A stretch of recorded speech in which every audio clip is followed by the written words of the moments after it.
বাংলায় কথা বললেই দাগিয়ে দেওয়া হচ্ছে বাংলাদেশি বলে, এমনকি অনেককে আবার বাংলাদেশে পুশব্যাক পর্যন্ত করে দেওয়া হচ্ছে। এ নিয়ে কেন্দ্রীয় সরকার এবং বিজেপির বিরুদ্ধে কড়া সমালোচনা শোনা গিয়েছিল বাংলার মুখ্যমন্ত্রী মমতা ব্যানার্জির মুখে। তৃণমূলের তরফেও একাধিক নেতা নেত্রীদের মুখে বারবার শোনা গিয়েছিল বিজেপির সমালোচনা। কারণ দেখতে গেলে মূলত বিজেপি শাসিত রাজ্যগুলিতেই এই ধরনের হেনস্থার মুখে পড়তে হচ্ছে বাংলার পরিযায়ী শ্রমিকদের, আর এই অভিযোগ উঠছিল। কিন্তু এবার দেশের শীর্ষ আদালত এ নিয়ে কেন্দ্রের কাছে জানতে চেয়েছে এই নিয়ে পুশব্যাক নিয়ে কোনো এসওপি রয়েছে কিনা, অর্থাৎ এই বিষয়ে কেন্দ্রীয় সরকারের স্পষ্ট কোনো নির্দেশিকা রয়েছে কিনা। আর এরপরেই সুপ্রিম কোর্টের প্রশংসা করেছেন খোদ বাংলার মুখ্যমন্ত্রী। তিনি সোশ্যাল মিডিয়ায় পোস্ট করে বিষয়টি নিয়ে তুলে ধরেছেন। তিনি লিখেছেন, মাননীয় সুপ্রিম কোর্ট আজ একটি জনস্বার্থ মামলার সূত্রে বাংলার পরিযায়ী শ্রমিকদের বিষয়ে যুগান্তকারী নির্দেশ এবং পর্যবেক্ষণ দিয়েছেন। সীমান্ত রাজ্য হিসেবে বাংলার ঐতিহাসিক ভূমিকা স্বীকার করে প্রজন্মের পর প্রজন্ম বাংলা কিভাবে আশ্রয়, ভরসা এবং সংস্কৃতির আশ্রয়স্থল হয়েছে তার স্বীকৃতি দেশের সর্বোচ্চ আদালতে আজকে মিলেছে।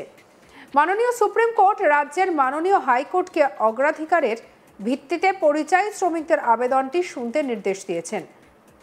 আটক হওয়া বিপন্ন পরিযায়ী শ্রমিকদের একটা বড় ভরসার জায়গা আজ তৈরি হলো। বাংলার অনন্য অবস্থান নিয়ে এই সর্বোচ্চ স্বীকৃতি বাংলাভাষী অসংখ্য পরিযায়ী শ্রমিককে আশা যোগাবে। আমাদের দেশে নানা প্রান্তে শ্রম এবং ত্যাগ স্বীকার করতে থাকা পরিবারগুলি এবার একটু আশার আলো দেখবে। আমি আমার পরিযায়ী শ্রমিক ভাই বোনদের পাশে রয়েছি, দৃঢ়ভাবে দাঁড়িয়ে আছি। বিচার বিভাগের ওপর পূর্ণ আস্থা রয়েছে। তাদের কাছে বাংলার প্রতিজন শ্রমিক সম্মান এবং মর্যাদা, সাংবিধানিক ন্যায় বিচার পাবেন, এই প্রত্যয় আমাদের আছে।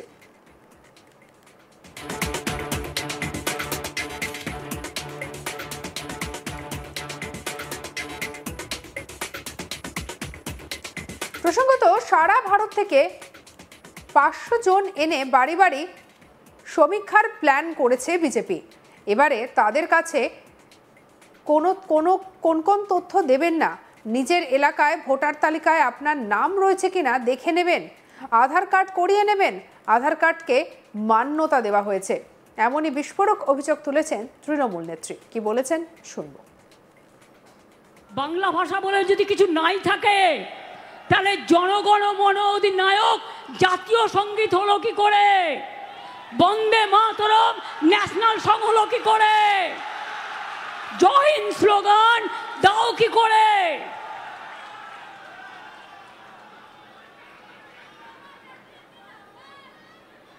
বাংলার মাটির জ্ঞান এবং গুণ, বাংলার মাটির বিদ্যা এবং বুদ্ধি জেনে রাখো, যতই চক্রান্ত করো কোনো লাভ হবে না। সারা ভারতবর্ষ থেকে 500টা টিম নিয়ে এসছে বিজেপি, বাড়ি বাড়ি সার্ভে করছে কার কার নাম বাদ দেওয়া যায়। সবাই যার নিজের নিজের এলাকায় লক্ষ্য রাখবেন, কেউ সার্ভে করতে আসলে কখনো নিজের ডিটেলস বলবেন না। আপনার ডিটেলস নিয়ে গিয়ে আপনার নাম কেটে বাদ দিয়ে দেবে, এটা মাথায় রাখবেন। নিজে ভোটার কেন্দ্রে গিয়ে দেখবেন নিজের নামটা আছে কিনা। আধার কার্ডটা করে রাখুন, আধার কার্ডটা কম্পালসারি করে দেওয়া হয়েছে। ললিপপ সরকার বিডিওদের ভয় দেখাচ্ছে, এসডিওদের ভয় দেখাচ্ছে, ডিএমদের ভয় দেখাচ্ছে, পুলিশকে ভয় দেখাচ্ছে, বলছে চাকরি খেয়ে নেবো নয় জেলে পুড়ে দেবো। আমি বলি ইলেকশন কমিশন আসে আর যায়, তারপরে কিন্তু রাজ্য সরকার থাকে। ইলেকশন কমিশনের আয়ু ইলেকশন চলাকালীন 3 মাস। গায়ের জোরে এসব হবে না। ভান্ডারা কিন্তু আমাদের কাছেও আছে, যেমন লক্ষ্মীর ভান্ডার আছে তেমনি আপনাদের দুর্নীতির ভান্ডারাও আছে। খুলে দেব, ফাঁস করে দেব। পরিবারতন্ত্র করেন না অমিত বাবু। আপনার ছেলে ইন্টারন্যাশনাল ক্রিকেট বোর্ডের প্রেসিডেন্ট, রাজনীতি করলে তো তার কিছুই নেই। এ তো হাজার হাজার লক্ষ লক্ষ কোটি টাকার মামলা। কই এটা পরিবারতন্ত্র নয়, এটা সমাজতন্ত্র। জিজ্ঞেস করুন ললিপপ সরকারের ললিপপ বাবু, আপনার পরিবারের কতজন, কোন কোন রাজ্যে আইপিএস আছে, আইএস আছে, সব নিজের পরিবারকে চারিদিকে কাজে লাগিয়ে আপনি এখন ললিপপ চালাচ্ছেন আমাদের ওপরে।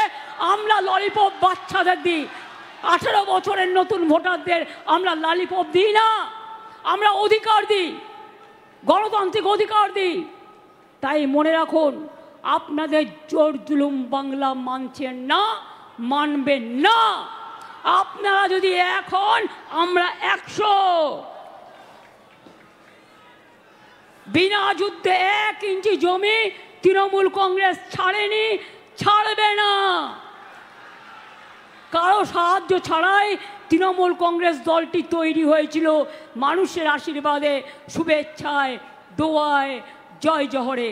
মনে রাখবেন, আগামী নির্বাচনে আরও সিট আপনাদের বাড়বে, তার কারণ আমরা মানুষের উন্নয়ন করি। আর এদিন টিএমসিপির প্রতিষ্ঠা দিবস অনুষ্ঠানে রাজ্য সরকারের উন্নয়নের খতিয়ানের তথ্য তুলে ধরেন তৃণমূল নেত্রী মমতা ব্যানার্জি। কি বলেছেন শুনবো।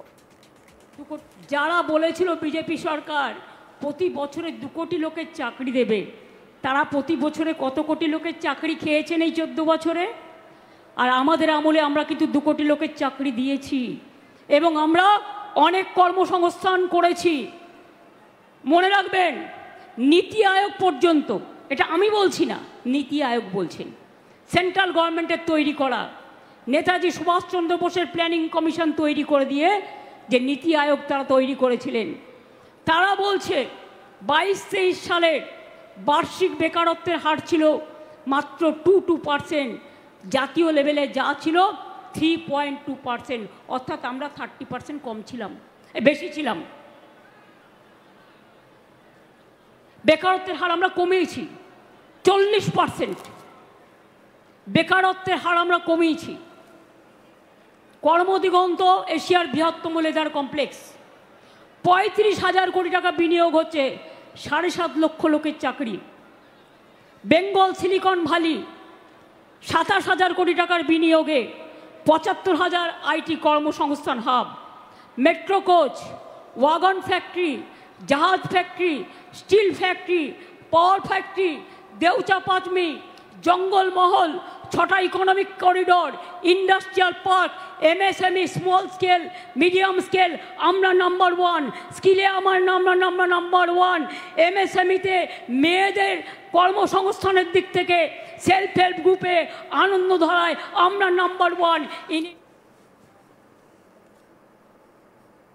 সঙ্গে রাখুন আজ তাক বাংলাকে সাবস্ক্রাইব করতে ভুলবেন না।